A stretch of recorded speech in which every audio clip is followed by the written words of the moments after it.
selanjutnya, afwan Ustadz, Al-Fatihah sepertiga Al-Quran. Ya, mungkin kita luruskan ya, barangkali saya tadi salah. Ya.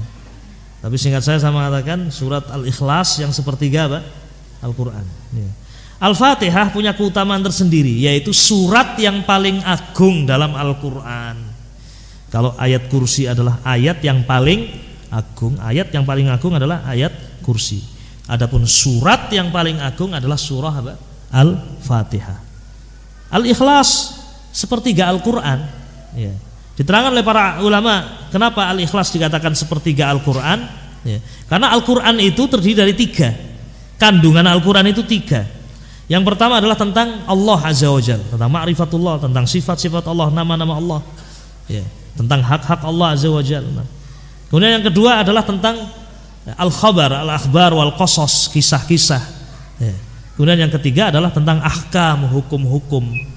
Ya, hukum tentang siam, hukum tentang haji, hukum tentang birrul walidain, hukum tentang zakat, hukum tentang ya salat khauf dan seterusnya. Ya. Jadi Al-Qur'an itu isinya berapa?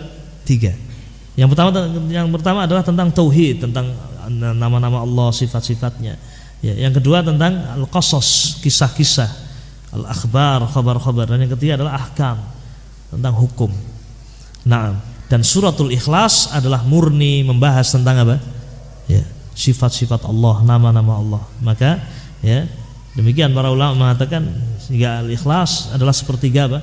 Al-Qur'an. Dan pahalanya juga demikian, wallahu alam. Namun bukan berarti bahwasanya cukup mempelajari surat apa? Al-Ikhlas saja. Enggak. Nah, ya.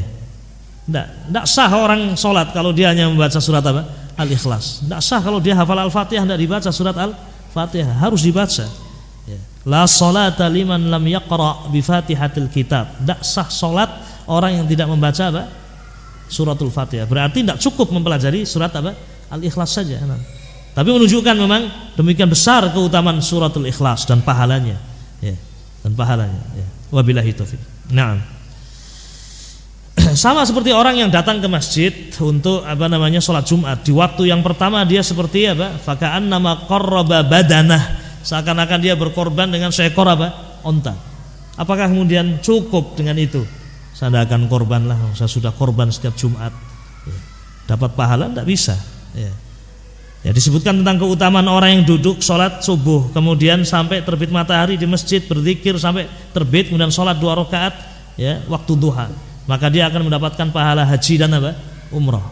Ya. Hadis ini disahihkan oleh Syekh Al-Albani rahimahullah, dihasankan. Nah, rahimahullah Syekh Abdul Aziz bin Baz rahimahullah juga menghasankan. Apakah kemudian cukup bagi orang tadi?